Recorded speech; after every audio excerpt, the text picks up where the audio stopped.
So that's that on that. All right, so here we go. We're going to jump into the meat of it all, and that's the rules of this league that are – we're only going to focus on the rules that are different than the ones that you're probably used to. In other words, if any of our rules that are unique to us, that are not standard flag football rules, I'm going to go ahead and real quickly go over each of these just so that you guys know going into week 1 exactly what to expect. All right, so without any further ado, this is what we got. Number 1. There will be no center to quarterback exchange. In other words, no snap. There are 2 reasons for that. Number 1, in the shotgun, snaps at a distance can go crazy. If you've ever played in leagues where they force you to snap, they can be to the right, to the left, too low, over your head, roll to you on the ground because it never left the ground from where. And even though a lot of people say, "Hey, man, that's just football. That's just the way it is." That's a dead play. And it slows the game down. And since we've got a short, finite amount of time, I want to pack as much sports into every play as we can get. Now, because you're making a distinction about every play being significant, and that's why we've thrown out the center to quarterback exchange. Right. How many downs are there, and what's the first down? How are we doing that in this league? It's the same as regular. See, that's going to stay standard. You're going to get 4 downs like normal, and it's going to be every quadrant you enter into. There are 4 20-yard. I call them quadrants, but zones. So you get 4 downs to get 20 yards. Exactly right. Standard flag football kind of way. You're going to begin in this league. You're going to begin your drive off after the kickoff on the 10, not on the goal line. So your first opening drive will actually only need 10 to get your first down. Yes. But from that point on, it's 20. But that's only on the opening drive. From that point on, it's gonna be it'll be whatever your next. If you take over, if you intercept the ball 3 yards in front of the next zone, you only need those 3 yards. Yeah, it's not it's not the following zone. Yeah. But it's basic standard exactly. Standard. So right Okay. now Okay. the snap is different than most normal leagues. The quarterback will start with the ball in his hand. The quarterback is going to have to start with the ball touching the ground. It can be the broad side of the ball, it can be the nose of the ball, doesn't matter. Any part of the ball has got to be touching the ground.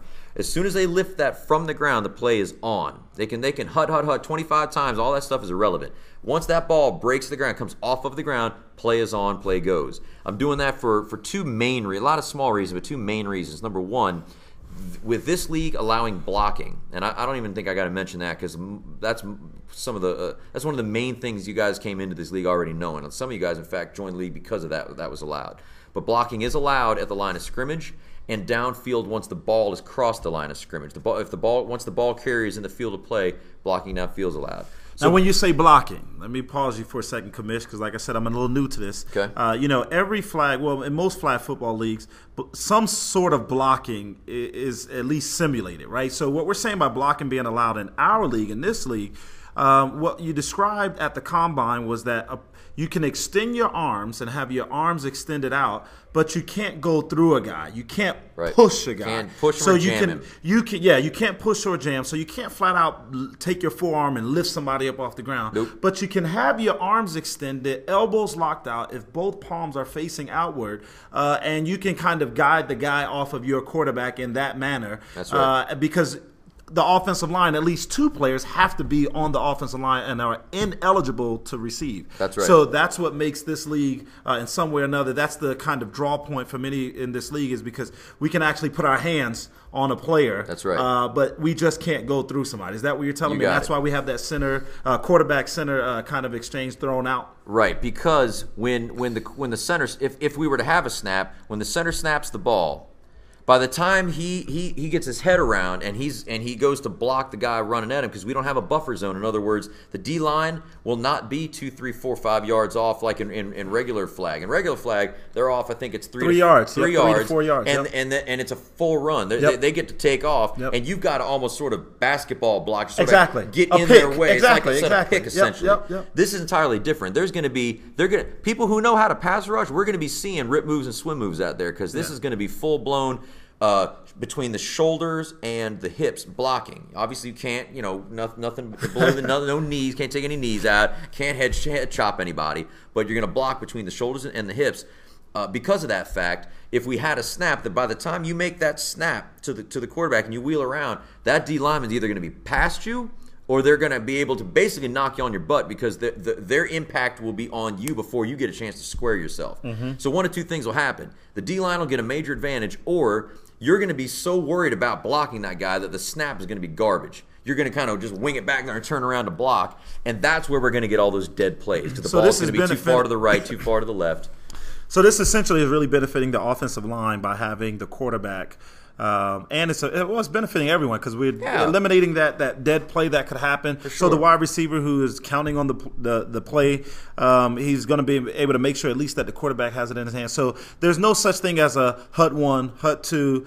You can say it, but as soon as that ball leaves the ground, that's when the play begins. So essentially, we can go on a silent count and not say anything because once that ball gets up off the ground, the play is live. Whether the quarterback says something or not, as soon as that ball comes up off the ground, that's right. Because see what's going to happen. We saw this at the scrimmage in the combine. Once the referee on the side sets the line of scrimmage and blows his whistle, the play then is up to the quarterback to take the ball up off the ground. Is that right, Commish? The referee is going to let us know when we're set, and then from there, when the quarterback takes the ball off the ground, that's when the play begins. I think that's a major difference. Absolutely. When the ref set the ball and blows the whistle, you got 30 seconds from that point to start the play. The play will be started exactly like you just said by the ball coming off the ground. Some of the quarterbacks are asking me why I'm making them start with the ball touching the ground because they've played in other leagues. There is one other league across town that allows blocking. There are other different rules than what we're doing, but one thing we have in common is that blocking is allowed at the line of scrimmage. In that league, they don't have to have the ball on the ground, and they're asking why I'm doing that and why they've got to get adjusted to that. In that other league, which I was once a player in, that was the league actually that I helped the director with. I was assistant director over there. There were occasions where, particularly in the playoffs, savvy quarterbacks, because all they had to do was just have the ball basically just in their hand, just standing upright, they would pump fake that ball on a fake count pretty much to get the defensive line to jump off sides, then yell hike and start the play. But there was no real way to tell whether the play had begun or not. There was no difference between when he fake pumped it and when he, quote, actually pumped it. He just dropped his right hand real hard and just pumped the football and said hike. But there's no rule in place. How's the ref going to tell whether the guy's baiting the guy's offside or he's beginning the play? There's no way to know. So I'm putting this in place so that there's no argument, there's no doubt or question as to whether the play has begun or not. Like we both just said, you can yell hike 2-3 times and have that hard count, but it's all about the ball on the ground. That's right. I think that's going to be something that by the time we're in week 3. We'll all know exactly what's happening there, and I don't think that there's going to be an issue with that. Yeah. Any other rules that, in particular? Those are the primary ones you need to know that are different from regular football. There is regular flag football. Another one though that bears mentioning. Every ball carrier once they cross the line of scrimmage and are in the field of play will get one complete 360-degree spin. After that first spin, for the rest of their run, they're going to have to either spin only 180, meaning turn with their back to the play and then back around in the same direction, or they just got to hip swivel and just avoid the tackles. In regular flag football, no spins are allowed in the field of play at all. Now the quarterback, because he's behind the line of scrimmage, he's allowed to spin as much as he wants to avoid the sack. You can never flag guard, but that's not a new rule. You can't drop your hand. You can't do what I call hip dip, where you sink one hip down and put your elbow over it. You can't do any of that stuff, but that's a normal rule. I don't have to mention that. But we will allow spins in the backfield. If you're a quarterback or even a receiver or running back and you're still behind the line of scrimmage, you can spin all day. But once you cross the line of scrimmage, you get one complete spin, full 360-degree spin. From that point on, you get 180. Turn with your back to the defender, and then back around in the same direction you just spun from. Hey, that's important. Yeah, that is important. And in flag football league, so there are a few things, right? So just to kind of recap, we talked about the QB the center to QB exchange being thrown out. We talked about the blocking and the way that that's going to work with your arms extending, not going through a guy. And now we talked about the spinning rule.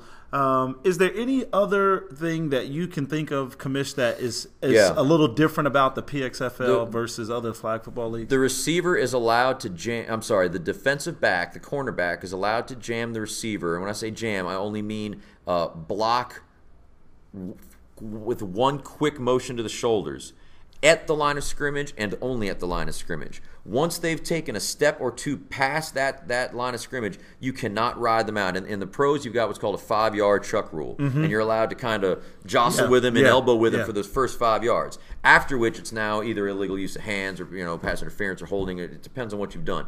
In this league, when the ball comes off the ground and the ball's snapped, very quickly the defensive back can block the shoulders of the receiver one time and then has to release. From that point on, you're not allowed to touch him anymore. That gives the defensive back just a quick ability to catch a really speedy receiver off the line and stay with him very briefly. But you cannot ride the man for 5 yards. You can't even ride him past that line of scrimmage. Yeah, I think that's a great distinction, too. That's an important rule. Yeah, that's an important rule.